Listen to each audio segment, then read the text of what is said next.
各位弟兄姐妹，大家平安。平安。感谢神，让我们再一次回到圣殿来，一起来敬拜赞美我们的神。在过去一周的里面，天气多变，所以很多的弟兄姐妹们在身体上面也有受了一点风寒。那特别风也很大，像在这个礼拜的里面，我出门的时候都很担心风太大，把我的发型吹乱了。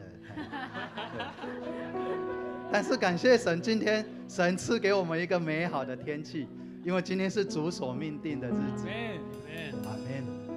所以不知道大家在来到教会来的时候，当我们进到这个门，进到圣殿来的时候，我们所经历的一切，我们所面对的一切，我们都可以全然交托给神，因为这是神应允给我们的，这是神给我们最大的祝福。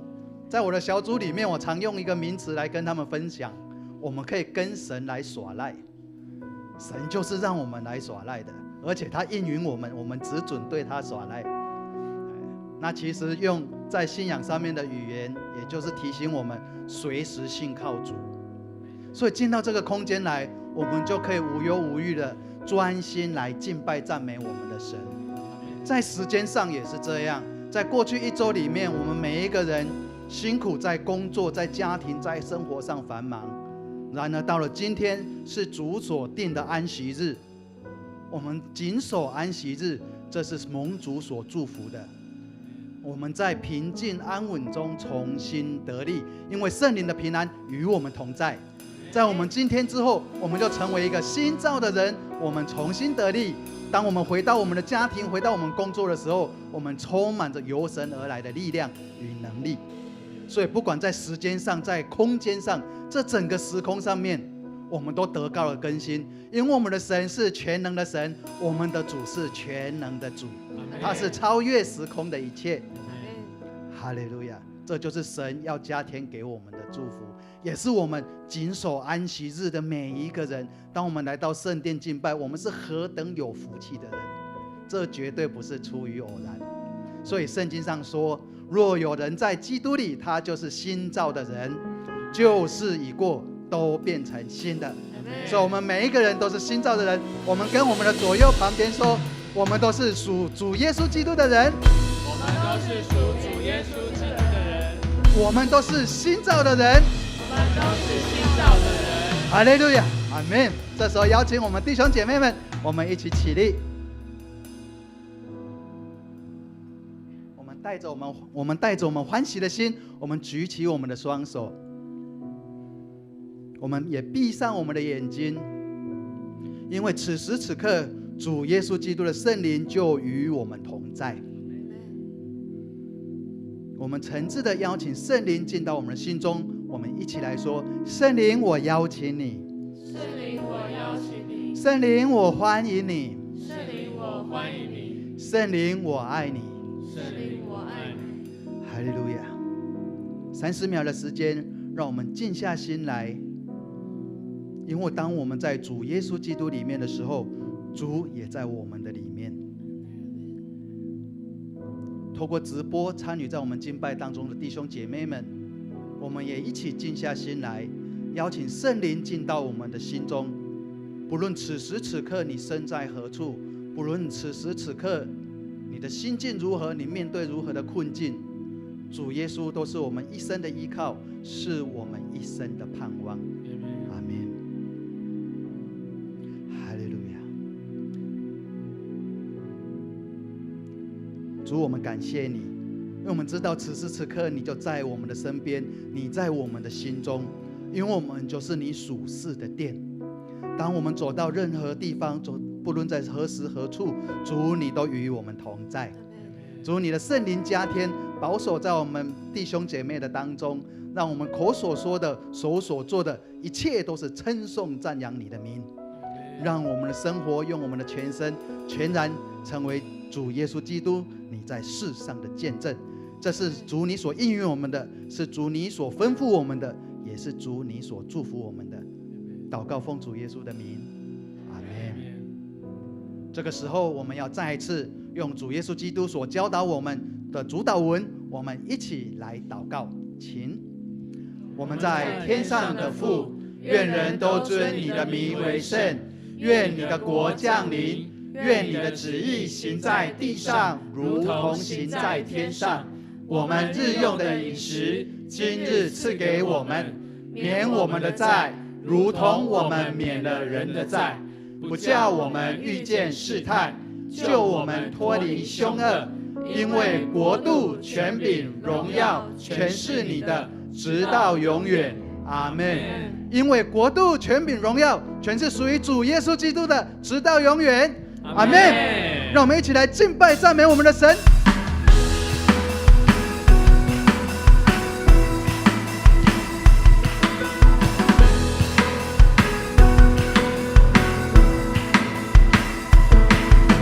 虽然道路崎岖，困难险阻，但我心中知道你一直都在，不能明白为何担子重担，但我始终相信你一直牵着我。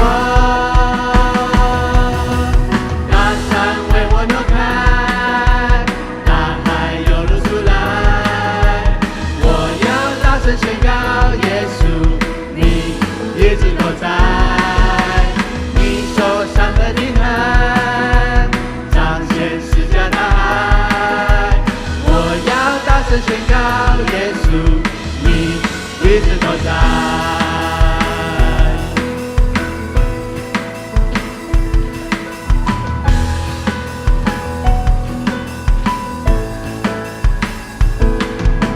虽然道路崎岖，困难险阻，但我心中知道你一直都在，不能明白为何担子重担，但我始终相信你一直牵着我。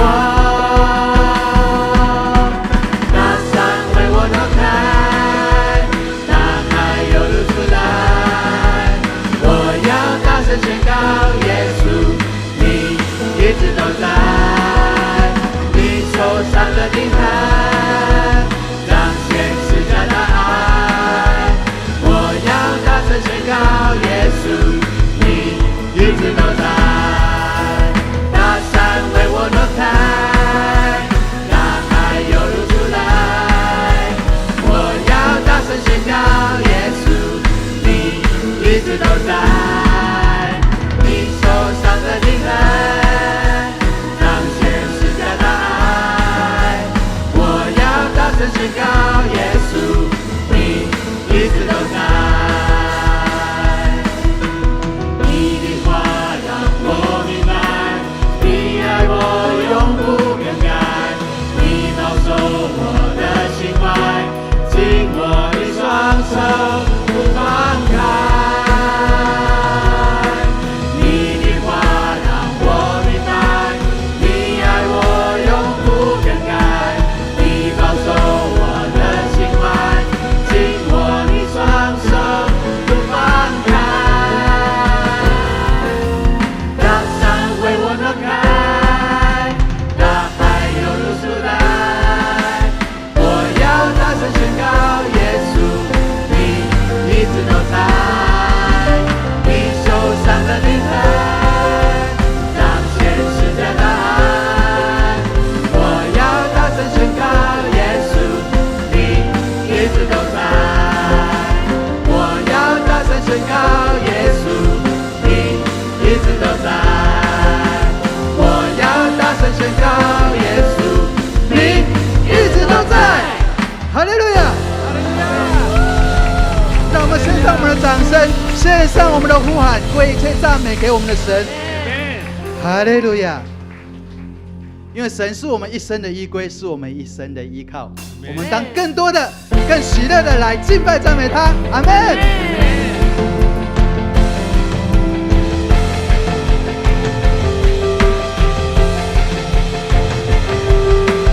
有一位真神，他名字叫耶稣。围绕着属灵，生命的意义尽在这福音里。只要你开口呼喊耶稣，耶稣是生命，一切问题的解答。耶稣是生命，一切黑暗的亮光，将忧伤变为喜乐，将惧怕变为力量。耶稣是永恒唯一的盼望。哈利路亚！主耶稣基督是我们唯一的盼望。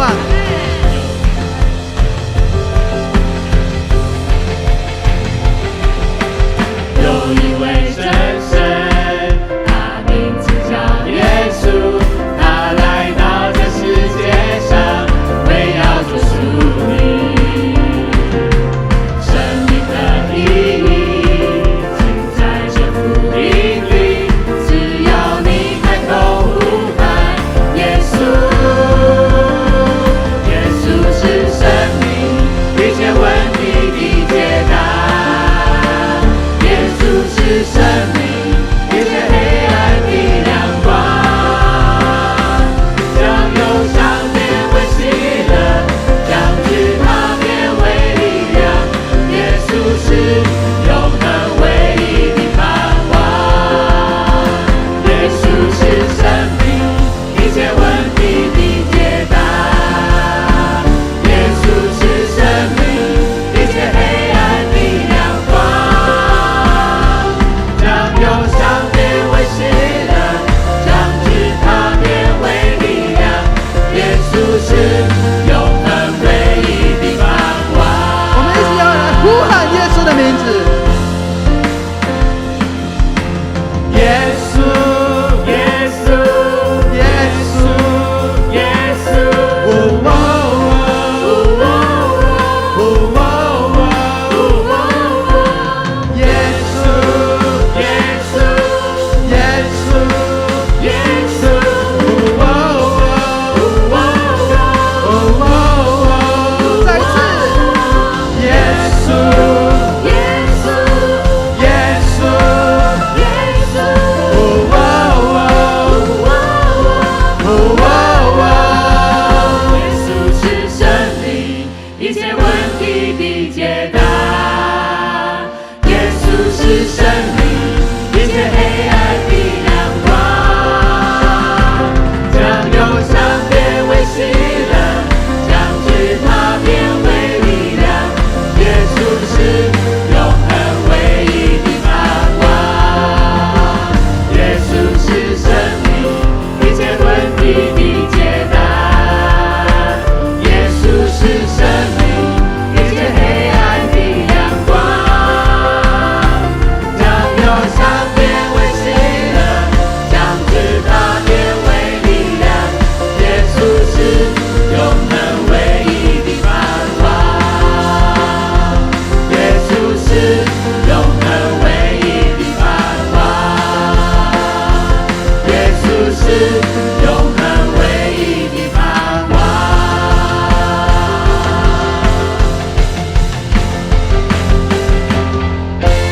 哈利路亚！主耶稣是我们永恒的盼望。这是何等宝贵的福分！因为神说，在他有丰盛的慈爱，在他的右手中有永远的福乐。所以当我们随时来到主耶稣的面前的时候，我们来到他的宝座的时候，我们就可以跟神支取这样的福分。这是身为基督徒最大的祝福。而我们一生活着，就是要来敬拜赞美我们的神。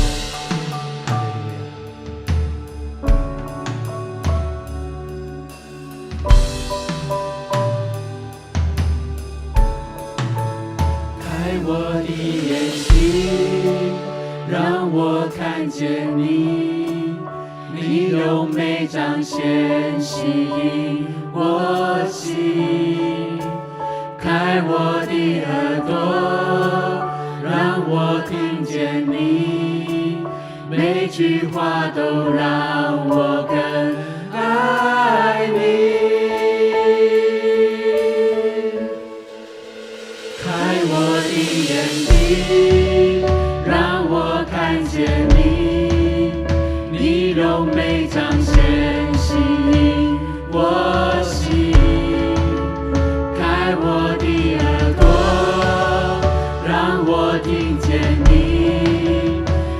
句话都让我更爱你。我这为要敬爱你，我这为要全心爱你，匍匐在你荣耀中，你的荣美无人能及。我这为要敬爱你，我这为要全心爱你，永远住在你殿中，喜在今在，永在你主。我爱你。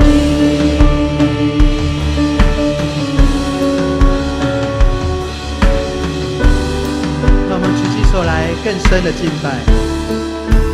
开我的眼睛，让我看见你，你柔美彰显吸引我心。开我的耳朵，让我听见你，每句话都让我更爱你。我这为要敬拜你，我这为要全心爱你，匍匐在你荣耀中，你的荣美无人能及。我这为要敬爱你，我这为要全心爱你，永远住在你殿中，喜在今在，永在你主。我爱你，我全心敬拜你，日夜不停歌唱，哈利路亚，我爱你。我爱你，我全心敬拜你，日夜不停歌唱，哈利路亚，我爱你，我爱你。哈利路亚！弟兄姐妹们，你是爱神的人吗？阿门！感谢赞美主，因为神也是这样的爱我们，所以当我们日夜不停歌唱的时候，那赞美的力量就在我们的心中成为我们一生的依靠。这个时候，我们也要奉主所赐给我们祷告的权柄，我们要来两个人，我们要来 RPG。特别我们要为了幸福小组的事工来献上我们的祷告。这一周呢，我们已经开启我们外展小组的第一周，我们已经邀请我们的 Best 来参与到我们的聚会。我相信有许多的 Best， 尽管我们还没有开口邀约，或者我们邀约被拒绝了，但是神都有他美好的旨意在当中。我们就把这一切放在祷告的当中，求圣灵来引导，因为我们相信这一切的转变不是出于我们所说的，也不是出于我们所做的，乃是我们与圣灵同工，圣灵动工在这些 best 的当中。所以神要借着我们成为他谦卑的器皿，来改变 best 他们的内心。愿圣灵与我们同在，愿我们将一切都交托仰望在圣灵的手中。我们也求主坚固我们众同工的心，让我们在这服侍的事工的当中，可以有更多的力量，有更多的爱心来预备，来陪伴 Best， 让他们早日成为我们属天的家人，好吧？我们现在这个时候，我们一起两个人，我们一起来 RPG 的祷告。哈利路亚！主，我们感谢赞美你，主啊，我们感谢你，主啊，我们知道我们荣光教会，我们从活中祷告的声音，为了主你的福音，我们献上我们的祷告，求主你祝福我们，求主你垂听，因为主你的灵就在我们当中，我们看着每一个人出声祷告，主，我们是为了敬拜的，为了我们的辈子的，求主你的心，动工在他们的心中，柔软他们的心。他们是来渴慕主你的福音。当我们邀约的时候，当我们传讲的时候，主你的福音、主你的救恩就要临到在被主的身上。求主你加倍的祝福，也求主你保守我们众同工每一个人都有足够的力量来到我们在服侍的过程的里面，越加甘甜，更加的喜悦。主啊，我们感谢赞美主啊，哈利路亚，哈利路亚，主我们感谢赞美。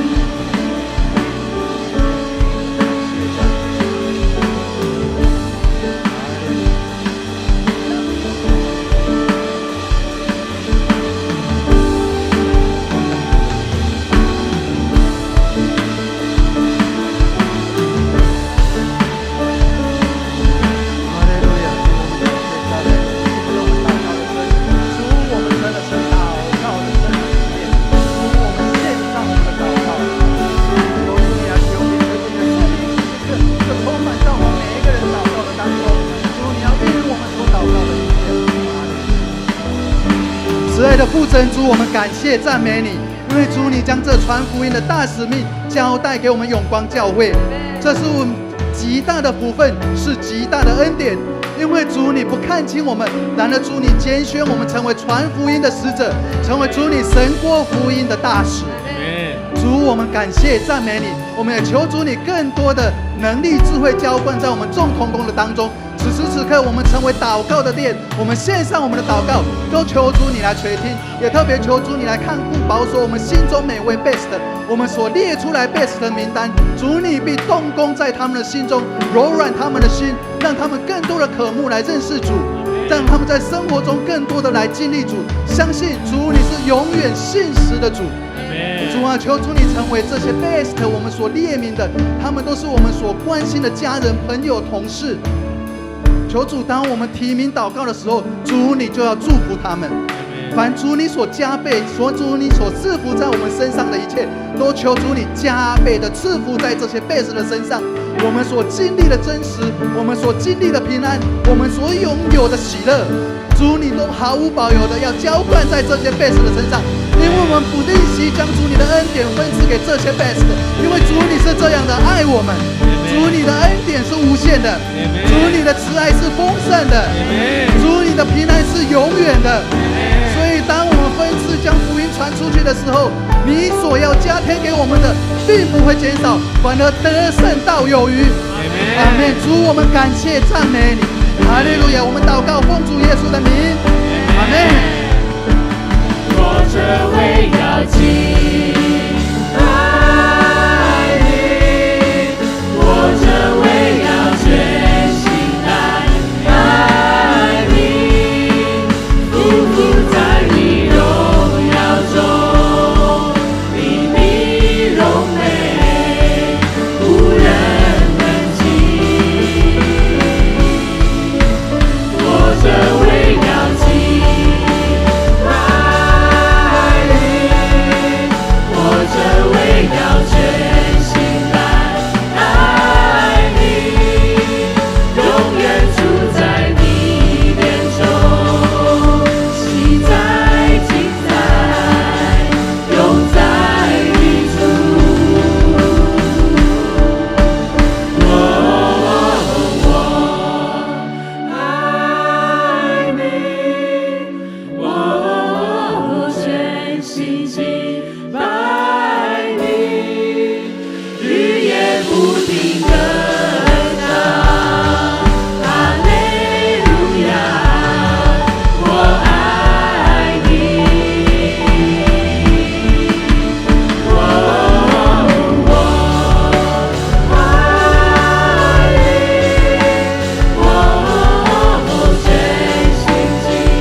再次用掌声为一切颂赞赞美给我们的神，因为我们爱我们的神，他值得我们的敬拜。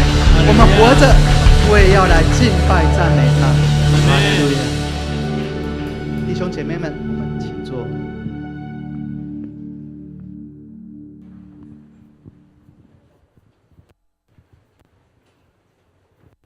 我们一起来攻读圣经，记在新约路加福音1章68到75节，请。主以色列的上帝是应当称颂的，因他眷顾他的百姓，为他们施行救赎，在他仆人大卫家中为我们兴起了拯救的脚，正如主借着古时候圣先知的口所说的，他拯救我们脱离仇敌，脱离一切恨我们之人的手。他向我们列祖施怜悯，记得他的圣约，就是他对我们祖宗亚伯拉罕所起的誓，叫我们既从仇敌手中被救出来，就可以终身在他面前无所惧怕的用圣洁和公义侍奉他。圣经攻读到此，愿上帝的话语成为我们随时的帮助。接下来邀请我们周雅拿神学生为我们讲道，他的讲题是终身服事的应许。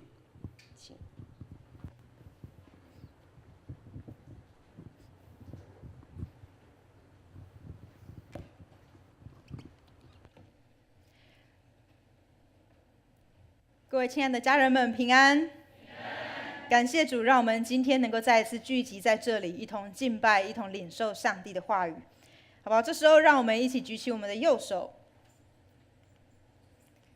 让我们一起大声来宣告，请：圣经是我生命的宝藏，人生的灯塔，能力的源头。我宣告，我信心百倍，喜乐满溢，我有属天价值，活出美好。阿们，阿们。感谢主，因着周牧师、潘牧师，他们现在正在英国伦敦拜访我们的亲友，拜访我们教会的会友，给了我如此宝贵的一个机会，能够站在这里与大家一同分享上帝的话语。也感谢主，今天就像家里没大人一样，让我比较没有那么紧张。今年到明年的6月呢，是我就读神学院的最后一年。时间过得非常快，然而在这段时间当中，你们知道很多人遇到我的时候，第一句问候语是什么吗？就是你的毕业论文进度如何啊？听起来虽然好像很有压力，但其实对我而言，每当有人这样问候我的时候，我的心其实充满感谢，因为我知道我读神学院不是一个人在面对，而是有永光的家人们时不时在祷告中纪念我，时不时给我一句关心、鼓励、激励我的话，成为我最强大的后盾，让我带着信心、勇气去面对繁忙的服事，还有课业的压力。更因着有你们的祷告，我总能突破难关，喜乐地奔向命定。因此，我也深信永光家人有这样彼此相爱的心，在这段幸福小组的过程当中，我们都是彼此的神队友，所以我们必定能够征战得胜，得地为业，经历丰收。阿们。而且因为上帝国的福音努力做工的人，上帝必要加添我们智慧还有能力，更赐下丰盛的应许在我们的身上。让我们一起跟隔壁的人说，我们必领受丰盛的应许。在路加福音一开始就提到了一位祭司撒加利亚，以及他的妻子。他的妻子是以前是大祭司亚伦的后裔伊丽莎白。他们夫妻2人呢，在圣经当中清楚表明，他们夫妻都是义人，不是绿豆薏仁，是那个薏仁。而且呢，他们遵行主一切的诫命跟条例，是没有可以指责的。也就是说，这两位夫妻呢，他们在生活当中，他们是非常细心看待并且遵守上帝的教导。然而，生活表现上面非常完美的他们，却只差没有小孩，因为伊丽莎白生不出来，而且他们两个人因为年纪都已经老了。有一次，圣殿祭司的轮班轮到了撒迦利亚，他就进到圣殿烧香祷告。突然，天使加百列向他显现，天使的第一句话就对他说：“不要害怕。上帝垂听你的祷告，你的妻子伊丽莎白要给你生一个孩子，要取名叫约翰。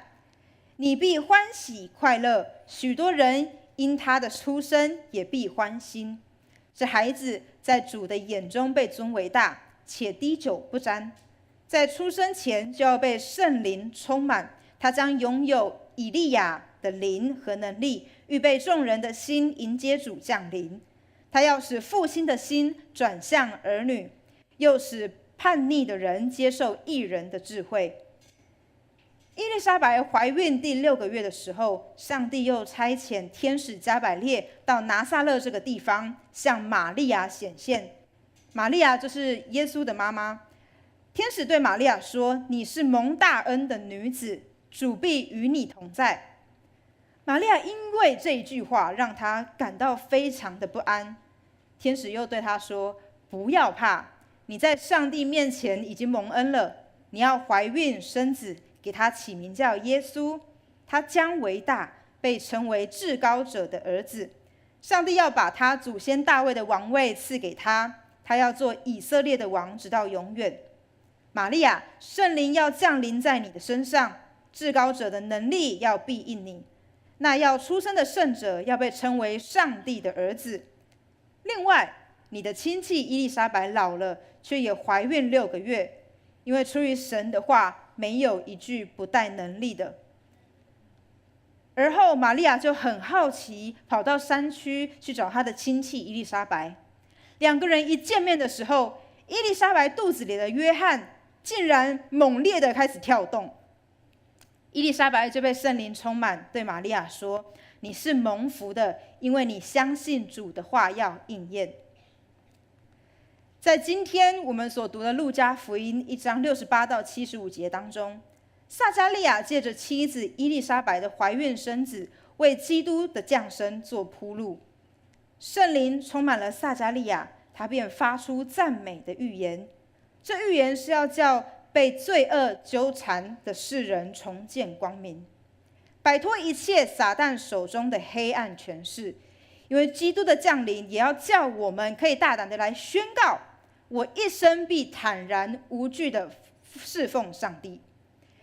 我们要被基督的圣洁和公义所充满，基督的到来也要成就你我在上帝赐给我们的命定里面，就是靠着基督真相应许的发生，而使我们在委身顺服于神的当中，经历生命的兴盛，还有源源不绝的祝福。阿们。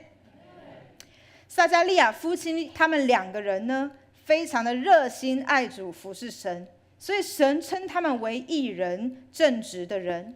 所以可见各方面他们都有上帝美好的见证，什么事情都做得非常的完美，非常的棒。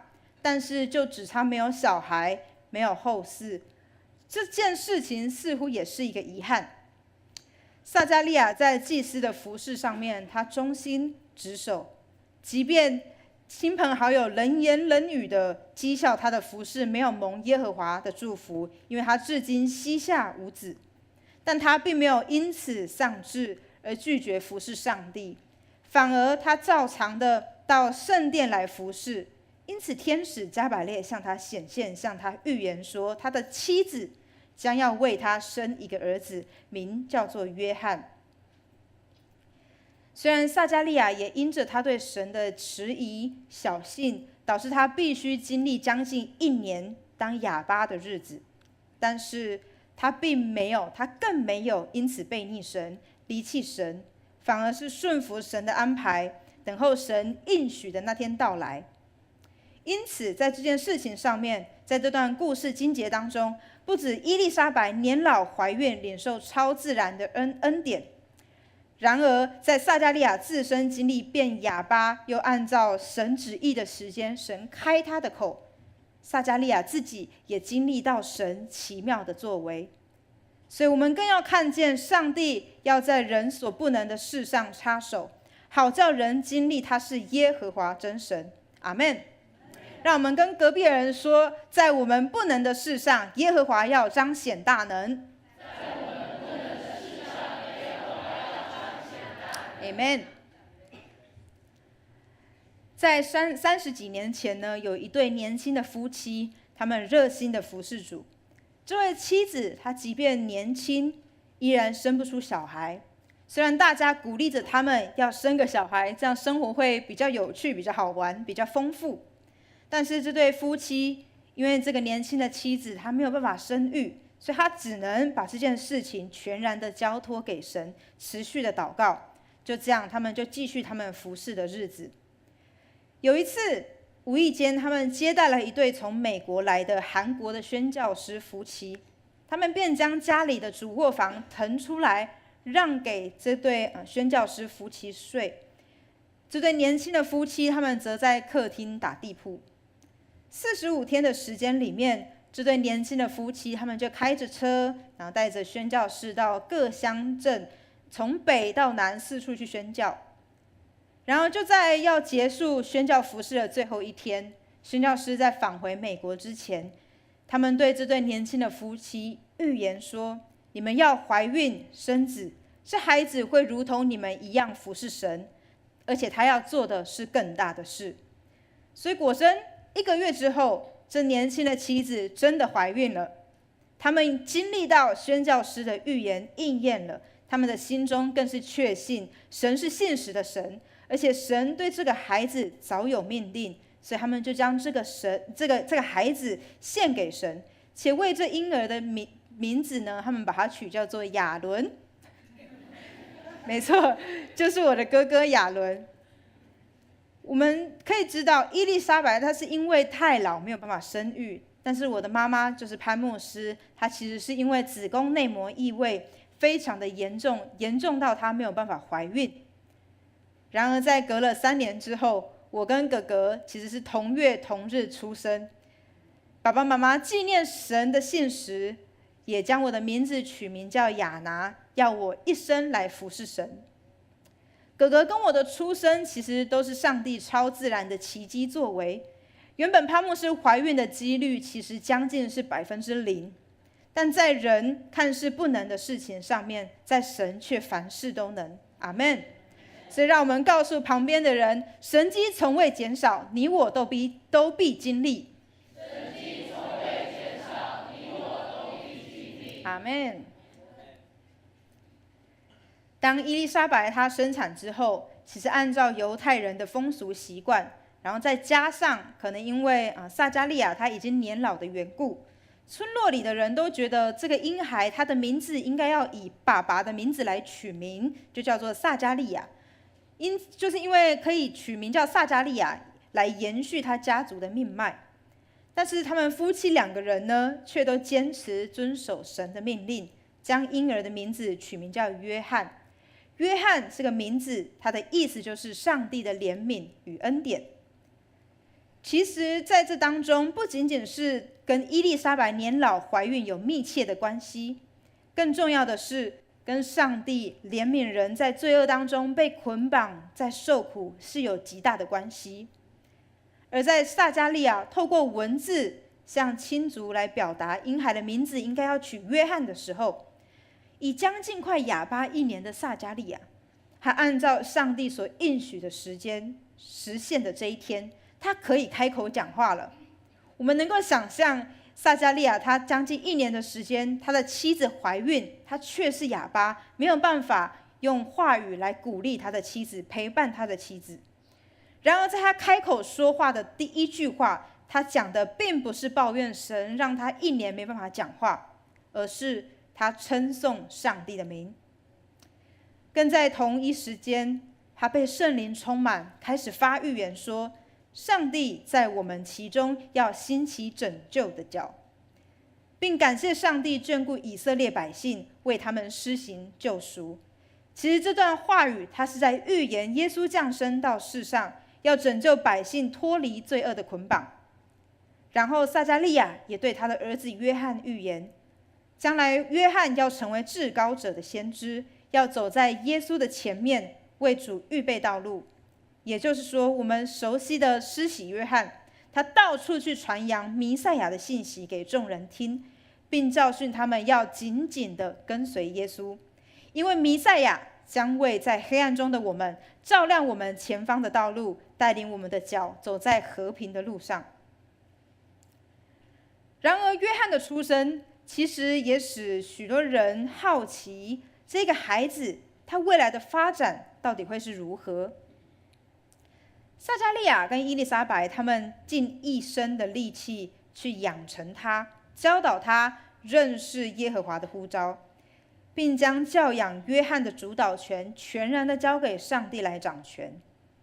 即使是年老而得的孩子，他们仍旧愿意全然的献给上帝，给上帝当作活祭。约翰长大之后，其实他并没有跟父母一起住，他乃是居住在旷野当中，就是为了预备自己成为街头布道达人，向世人来宣告悔改认罪、接受基督救恩的好消息。其实在约翰一生的服事的道路上面，也是困难重重，他时常遇到了试炼，甚至因着指责希律王不遵守上帝的命令，他被抓去关，他被抓去坐牢。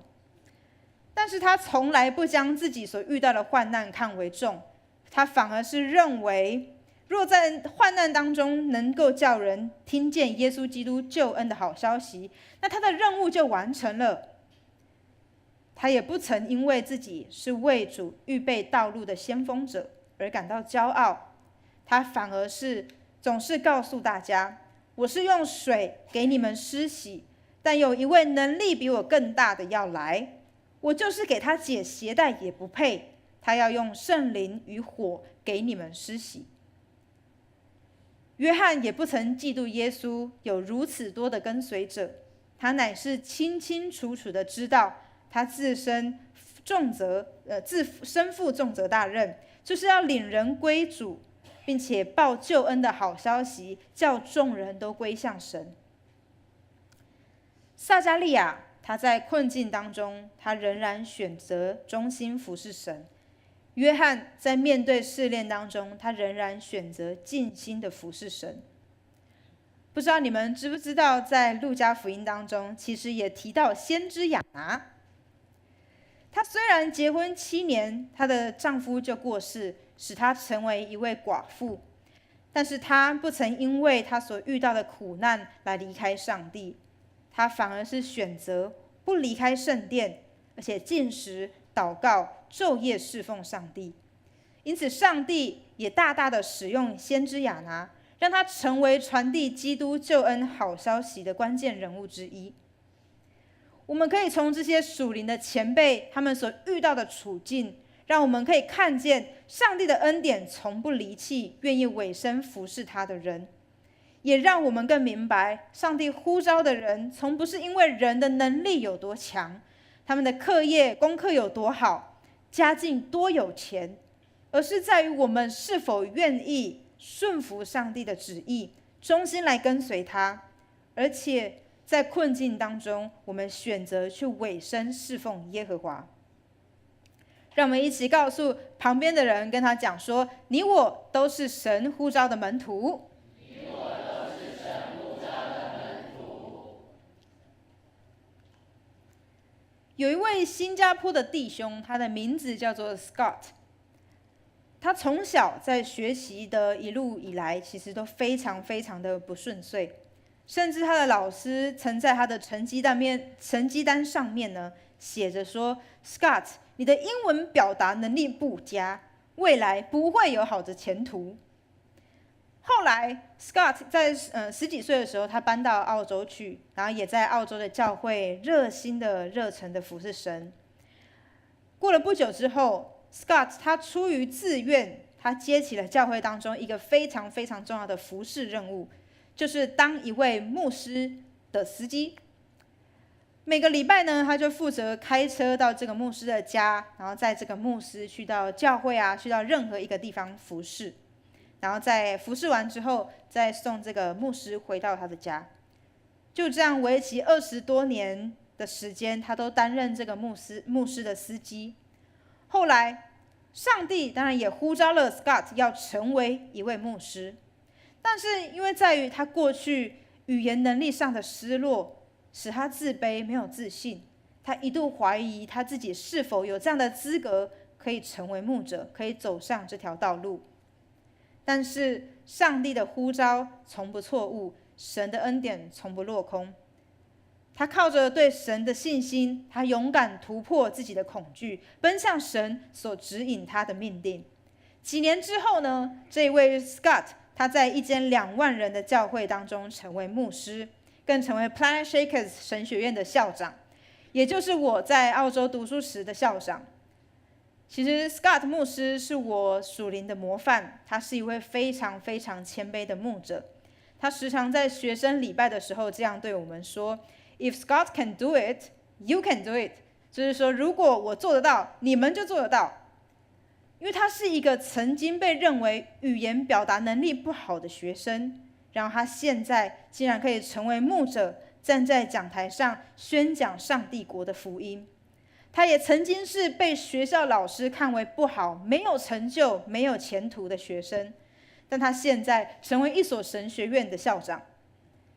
所以在他的身上，我看见 Scott 牧师他忠心的服侍，谦卑的委身来爱主，所以上帝就赏赐给他那个别人所意想不到的成就，更将他的恐惧化为勇气，软弱变作刚强。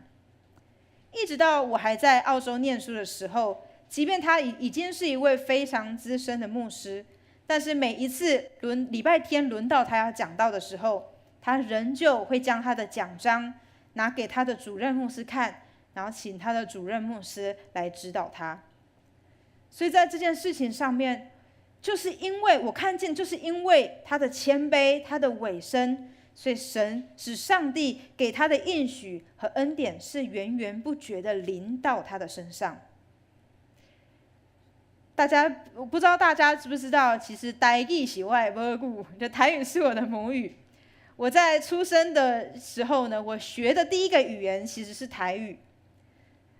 所以当我跟着父母亲搬到台北的时候，就读幼儿园大班的我，却因为不会讲中文，导致我在学校必须面对被同学霸凌的情况，也因着语言的障碍，让我对学习感到挫折跟害怕。但是神却呼召我，要我成为必须常常为主宣讲福音的传道人。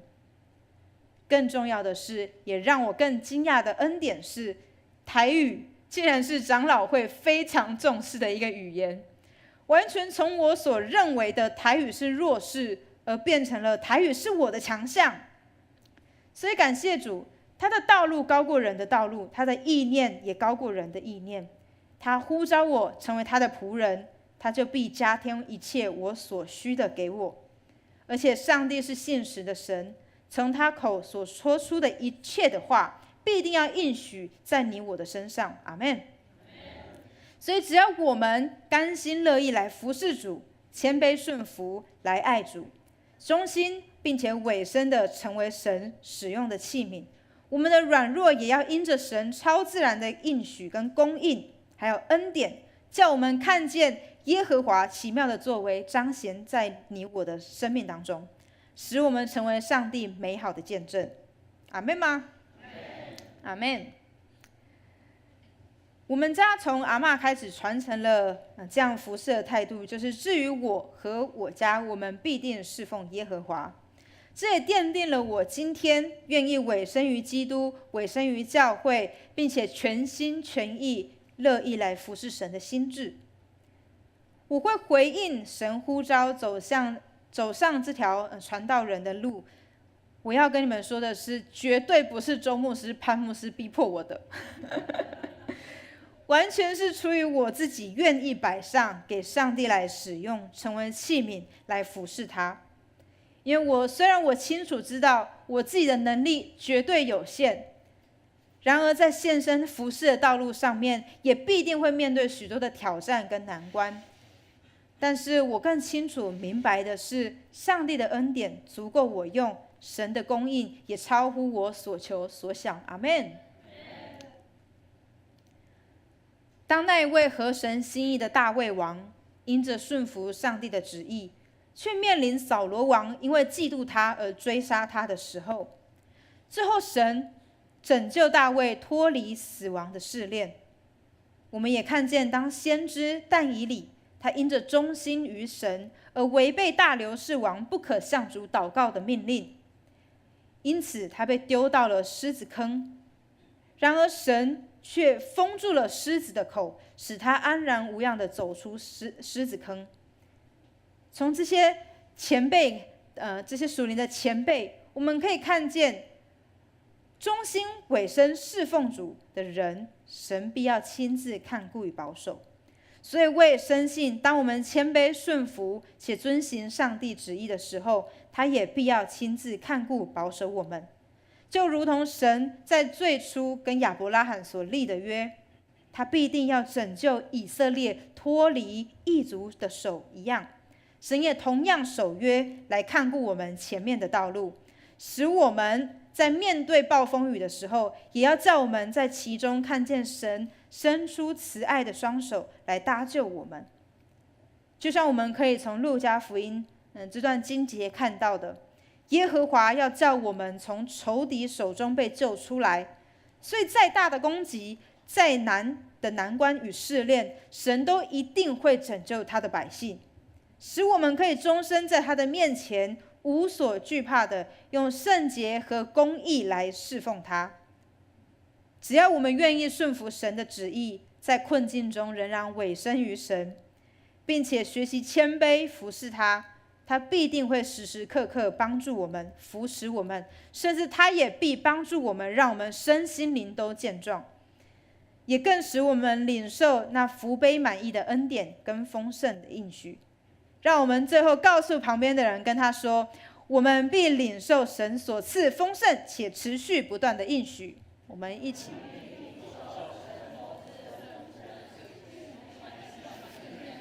我们再来宣告一次好了。等我一下，等我一下，他会一直跳掉，对，好，等 OK， 好，我们再一次宣告，来，我们必领受神所赐丰盛且持续不断的应许。阿们，阿们。好，那我们最后一起来读我们今天的经文。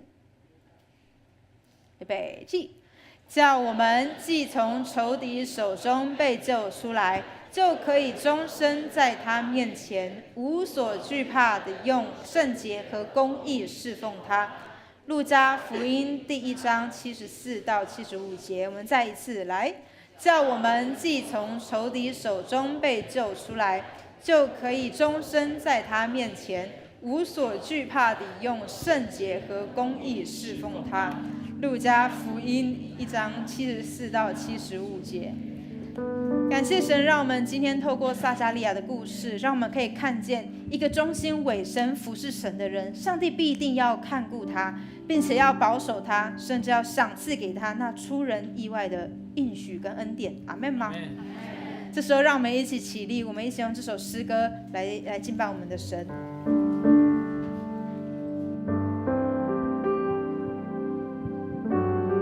我深信，当我们每一次服侍神的时候，我们都要更多经历到神丰沛的应许，并且每一次当我们在幸福小组的过程里面，我们服侍或许身体会疲惫，但是我们邻里喜乐的时候，上帝就要加添我们力量，给我们智慧，给我们勇气去传福音，让每一个来到永光教会经历到幸福小组的幸福的每一个 best， 让他们可以领受到这样的福分。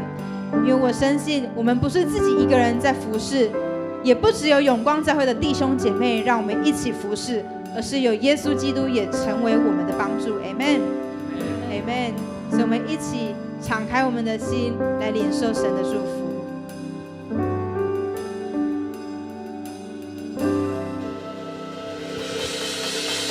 危难临到我心靠你，甚至你必领我度过，你心是为我坚持到最后。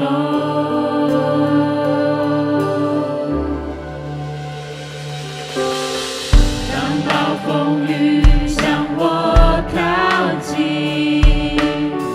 有你同在，我不知畏惧。你是我的牧者，我所依靠。每个夜，每一天，我知你永远在身边。主，你永远与我同在，在你里面没有改变。你的坚定从昨日到今日，一直到永远。要你丰盛应许站立，我的未来在你手中，艰苦磐石，艰难战胜，我敬拜你。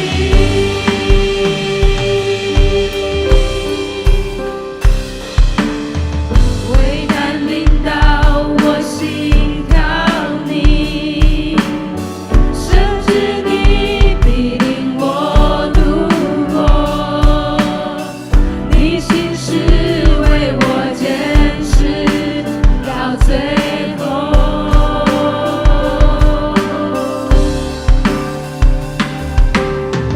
当暴风雨向我靠近，有你同在，我不知畏惧。你是我的牧者，我所依靠。每个夜，每一天，我知你永远在身边。主，你永远与我同在，在你里面没有改变。你的坚定从昨日到今日，一直到永远。要你丰盛应许站立，我的未来在你手中，艰苦磐石，艰难战胜，我敬拜你。用信心来宣告，哈利路亚！每个夜，每一天，我知你永远在身边。主，你永远与我同在，在你里面没有改变。你的坚定从昨日到今日，一直到永远。要你丰盛应许站立，我的未来在你手中，艰苦磐石，艰难战胜，我敬拜你。主，你永远与我同在，在你里面没有改变。你的坚定从昨日到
我们谢谢你，谢谢你让我们知道我们的服事不孤单，谢谢你让我们知道我们的服事不怕我们没有能力，因为我们的能力乃是在于耶和华你所赐给我们的智慧、信心、勇气。主，你也让我们在这一段时间当中，主，我们的幸福小组要不断经历你的神迹奇事，你奇妙的作为。所以你也帮助让我们每一个辅组的同工，主，你赐给他们智慧，当他们每一次开口要宣讲信息的时候，主，你就带下圣灵的能力，让他们口所说出一切的话都带来大能大力。主，我们也求你祝福所有的 best，每一个来到你面前的，你都要大大的祝福他们，更新他们的生命，让他们看见耶稣你对他们的爱，他们都全然的被温暖，能够进来到教会当中，与我们一同来敬拜神，与我们一同领受上帝的祝福。主，我们满心的感谢你，谢谢你爱我们，主，我们也爱你。我们这样祷告都奉靠主耶稣基督的圣名求，阿们。你用很漂亮的微笑跟旁边人说，请坐。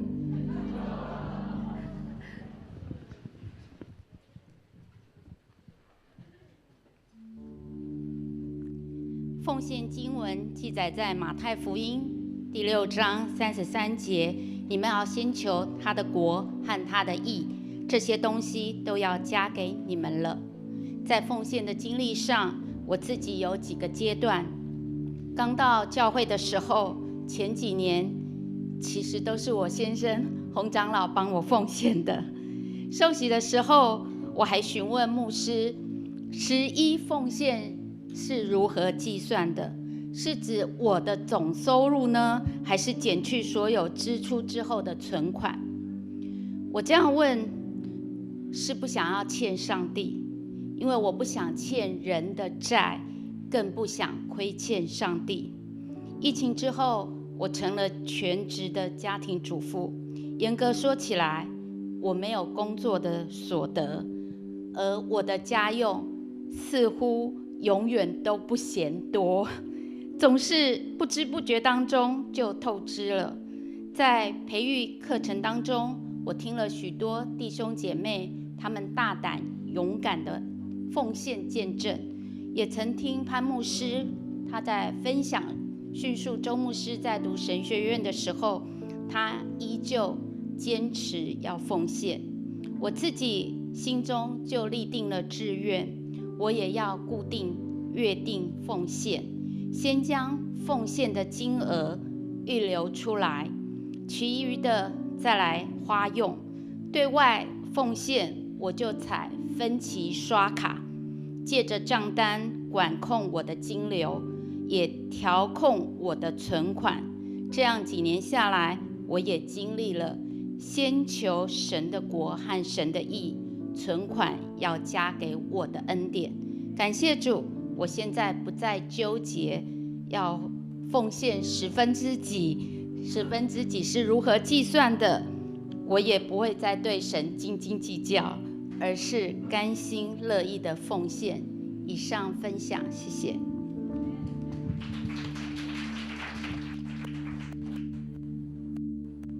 现在就让我们一同来奉献。奉献是回应上帝的爱，也是信心的行动。让我们用感恩的心、敬虔的态度来奉献。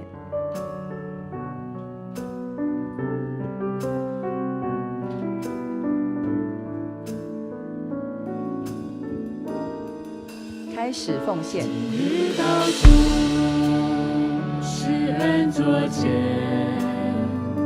谦卑领受生命活泉，真理触摸重新的灵，都到主为诚心所愿，甘心乐意，全心全意，一切所有都属你，恩上加恩，力上加力，分别为圣归于你。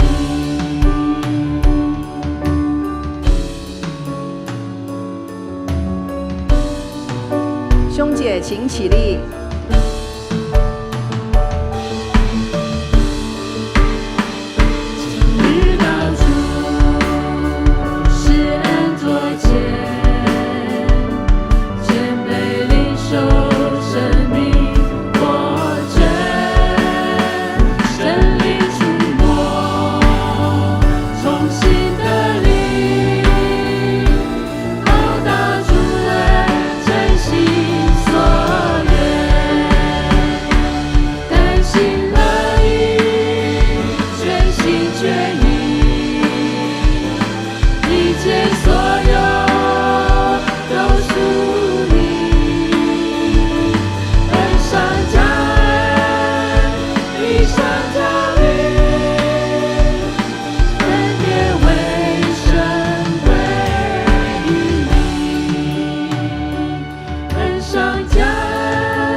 姐请坐。事工分享，有请青林长老。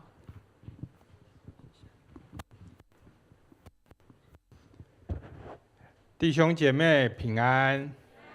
现在我来做讯息的分享我们在分享之前，我们先来读本周的导读。本周的主题是舍己，舍己我们一起来念今天的引言。舍己的道理是在神耶稣身上所设的范本，也是跟随耶稣的人应有的品质。我们再念一次，舍己的道理是神在耶稣身上所设的范本，也是跟随耶稣的人应有的品质。好，下周呢是台湾神学院的奉献主日，神学院有派曾宗盛老师代表神学院要来教会请安讲道跟报告。好，请我们继续来关心本宗神学院的需要，还有代祷。那在11月10号下午1点，要在副堂来召开明年度的意向传递会，要请现任还有新任的长职、铁三角小组的铁三角、耳目的老师，还有5班乐团的团长，还有各单位的首长来出席。如果没有出席，没有要请假不出席的要请准备，要我们有午餐一定要请假。好2位牧师在本周就会返国了他们现在在英国，分别是有探访我们的恒宇跟 James。那在下一个礼拜就会回来跟我们见面了。那在出国的这段期间就是有重要的事情，我们就找我们的国宾长老还有照明长老他们是代议长老，如果有事情就可以跟他们联络。好，那幸福桌游外展第一个礼拜我们有看到相片各组有热烈的展开了看起来都很快乐。那今天下午1点在副堂也有备课请副长要来出席。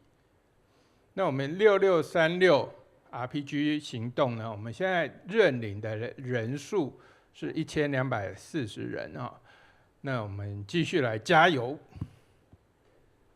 礼拜六我们已经开始了，礼拜六的下午有我们社区5班有小朋友来上课，在1点到5点这个时段，一直会到12月21号，就是圣诞节之前我们都会来有开班来做这样的活动。有兴趣的我们就邀请还没有参加的，有兴趣的可以找我们干事来报名。那联合圣歌队也要为了救主诞生就是圣诞节，要来做一个集训那就是在礼拜六的晚上7点半到9点，我们会来在教堂，就是在这个地方来做那个练习。好，请大家踊跃来互邀。那在下礼拜结束之后，要来召开新北市全人教育生命教育学会的一年一度的会员大会。那请各个会员都要来参加。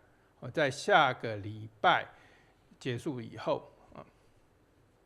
好，那健康代祷有3位有苏英杰、立青执事，还有金耀兄，请大家在祷告中纪念他们，为他们的健康来祷告。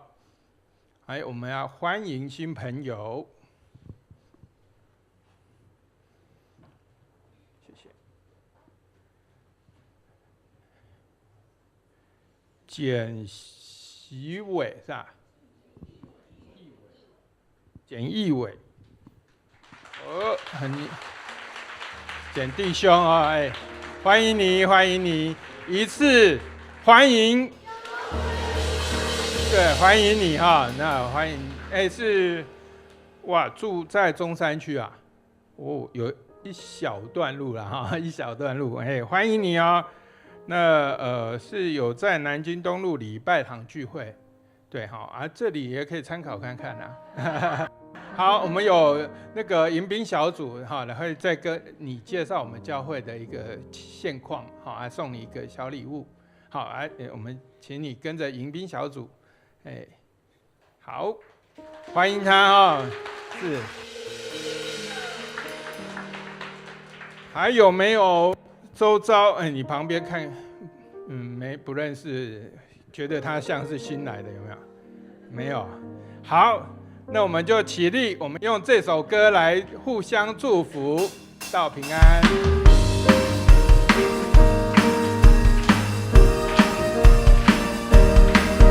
愿你有个好心情，平安喜乐在心里，让我们来祝福你，每一天有盼望有能力。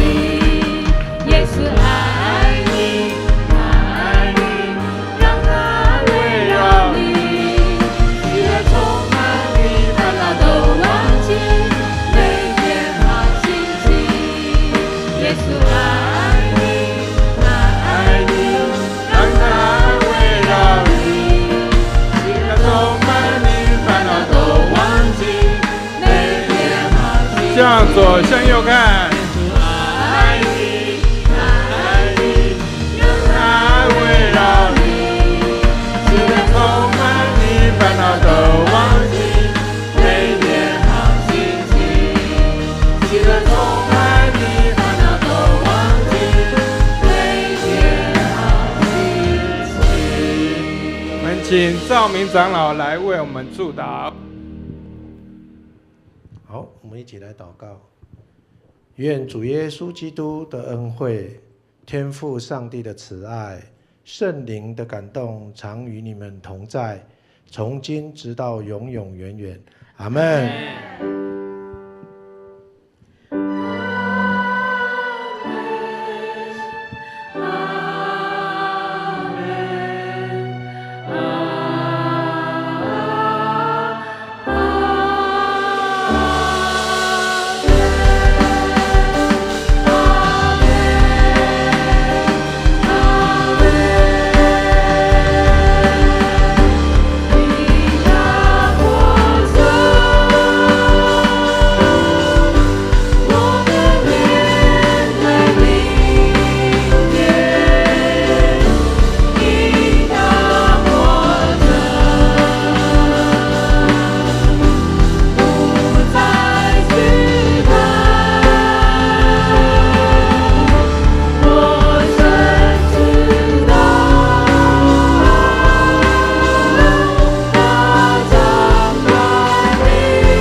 上帝祝福我们，我们下礼拜见。